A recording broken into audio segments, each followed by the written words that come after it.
orang Kristen yang harus memberkati orang-orang lain dalam keberhasilan hidupnya tidak pernah punya waktu untuk memberkati orang lain karena ACC sibuk pelayanan.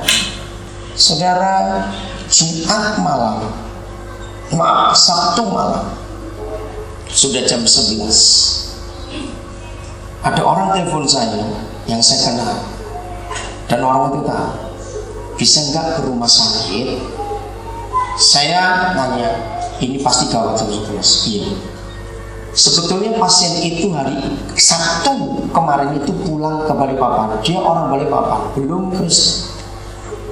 Dia kenal, orang telepon saya itu kenal. Koma. Oke. Rumah sakit mana? Rumah sakit Darmo. Kamar berapa? Pavilion 4, kamar 22. Saya bilang istri saya pergi dulu karena ada orang ini. Saya datang, saudara, kena kanker usus, sudah koma 2 hari. Cuma tersengah-sengah sudah koma. Nah, saya ini kalau menjeli orang koma paling seneng karena nggak bisa ngelawan, pasti mau koma. Maka itu kalau dengar ada orang koma, jangan coba-coba nolak kesempatan. Dia umur 52 tahun tidak menikah, papanya umur 85 tahun masih sehat. Bayangkan, siapa tahan papa sepuatu masih hidup, lihat anak sudah sekarang begitu. Nah, repotnya si bapak ini sulit berbahasa Indonesia. Jadi saya ngomong dekat dengan kupingnya. Nah, di sini kita harus tahu kasih. Maaf, ya pasti sudah nggak enak bukan? Orang sakit sudah koma pasti bau. Saya ngomong dekat kupingnya supaya dia dengar. Saya pegang tangan. Saya cerita siapa Yesus. Nah, ternyata keluarganya, ada tantenya, ada sepupunya cukup banyak. Karena mereka tahu saya terakhir untuk bilang tunggu saja, tinggal berapa jam lagi. Saya ngomong kenceng-kenceng supaya mereka juga dengar, tapi si sakit juga dengar. Yesus itu sayang, dia mati untuk menebus dosa kita, mengampuni dosa. Semua kejahatan yang pernah saudara buat dari kecil ini, semua penginjilan. Nah, ternyata satu kalimat ini paginya keluarganya telepon, pesan ini. Nanti kalau Tuhan Yesus jemput, kamu pergi saja, nggak usah berarti semua. Tadi saya sudah ngomong dengan papamu, dengan tante, dengan kakak, dengan adikmu semuanya, bahwa mereka semuanya rela kalau kamu pergi. Nanti kita ketemu kamu di sana. Saya ngomong kuat-kuat, saudara. Ternyata berapa orang itu nangis waktu saya ngomong begitu. 4:30 subuh dia pergi. Besok Selasa dikirimasi dan Abu dibawa ke Balikpapan. Bayangkan kalau saya telah datang. Dan keluarga itu berterima kasih, kok ada pendeta, nggak kenal malam-malam mau datang. Buat saya satu jiwa berharga di hadapan Tuhan. Padahal minggunya kemarin itu saya harus melayani sampai 4 kali. Apa yang kita buat? Sibuk, jahat sih. Kalau banyak orang Kristen setiap kali memberkati orang lain, nolong orang lain, berkata sibuk, saya akan lapor.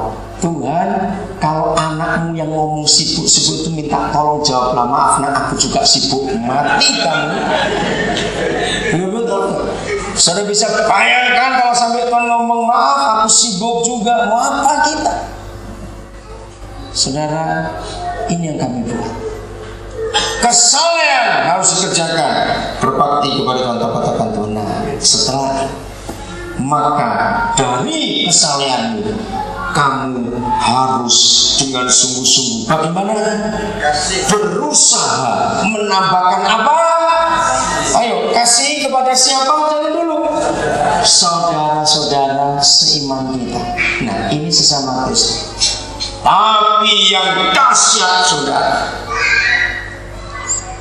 Dan setelah dari iman kita, langkah pertama naik sampai kebajikan, naik terus sampai ke penguasaan diri, pengetahuan, penguasaan diri, ketekunan, kesalehan, sampai kepada kasih akan saudara kita duluan. Yang terakhir harus dengan sungguh-sungguh kamu berusaha menambahkan apa? Ayo baca bareng-bareng. 1, 2, 3. Dan kepada kasih akan saudara-saudara, kasih akan berapa orang? Semua orang. Jadi kasih dari iman kita kepada Yesus adalah apa? Ya masa lupa baru baca dosa jam iman kita dalam Yesus ujungnya kasih akan semua orang. Jangan lupa itu. Maka kalau dalam hidup saudara ada konsep seperti ini, maka berhasil itu otomatis. Saya ulang, ternyata kesuksesan atau keberhasilan itu tidak perlu dengan perjuangan. Itu otomatis. Kalau yang maha besar pencipta alam semesta yang kita panggil ayah di dalam Yesus tahu muara hidup kita itu jelas. Dari kebenaran ini saya belajar, ternyata kalau Tuhan ciptakan sungai, dia pasti buat muara. Maka itu pikirkan siapa, kemana muara hidup kita. Kalau kita bisa punya muara yang jelas, maka sumber gak akan berhenti. Nah, betul tidak sih? Kenapa sumbernya gak akan berhenti? Karena muaranya jelas. Maka itu jangan mikir sukses kalau saya tidak pernah mikir muara. Siap? Ayat terakhir, Lukas 16 ayat terakhir. Mari para pengusaha Kristen renungkan. Inilah satu-satunya ayat dalam Alkitab hebat. Tidak ada lagi yang lain. Kalau saya kelewatan baca, nanti tolong beritahu saya kalau saya ketemu ayat yang lain. Inilah satu-satunya ayat dalam Alkitab yang mengajarkan kepada kita uang itu untuk apa. Tidak ada ayat lain dalam Alkitab yang memberitahu kita uang itu untuk apa. Hanya ayat ini. Lukas 16 ayat yang ke-9. Dan aku berkata kepadamu, ikatlah apa? Persahabatan dengan mempergunakan uang. Zaman Yesus hidup, orang-orang Yahudi itu kalau ngomong uang itu setan, mamon itu setan, itu dewa jahat. Saya harap ayo gereja kita mengembalikan istilah ini. Ayo semua kita kalau ngomong uang nyebut setan. Kue butuh setan piro? Mau yuto, wih, wake.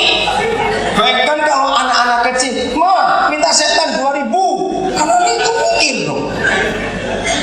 Ya betul nggak sih? Ayo, setan saudara berapa miliar yang di bank? Lu cepat jawab. Berapa juta di dompetmu setan malam ini?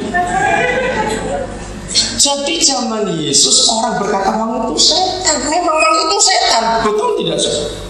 Tidak ada benda sekejam uang.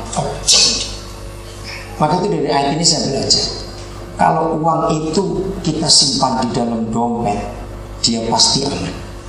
Tapi begitu uang itu pindah dalam hati, jahat. Betul? Kakak adik bisa bunuh-bunuhan, anak orang tua bisa berkelahi hanya karena setan-setan itu. Makanya ojo kumpul setan kon. Katakan amin. Kita butuh setan itu untuk hidup. Bayangkan mati aja nggak ada yang gratis. Betul nggak? Mati jangan mati dulu. Mati itu mahal sekarang. Apalagi itu. Tapi saudara, jangan uang ditaruh lebih tinggi dari kepala kita. Jahat dia. Jadi inilah satu-satunya ayat yang memberitahu kita uang itu hanya untuk mengikat apa? Cepat baca lagi. Persahabatan. Uang tidak boleh dipakai untuk yang lain. Jadi kalau ada di antara saudara yang menyimpan uang, itu alasannya hampir semua orang. Kalau tanya kenapa sih kamu nabung, kenapa kamu punya simpanan uang, hampir 100% manusia jawab ya untuk jaga-jaga. Ayo, betul tidak? Nah, maka itu banyak orang punya uang jadi medit padahal masih punya banyak karena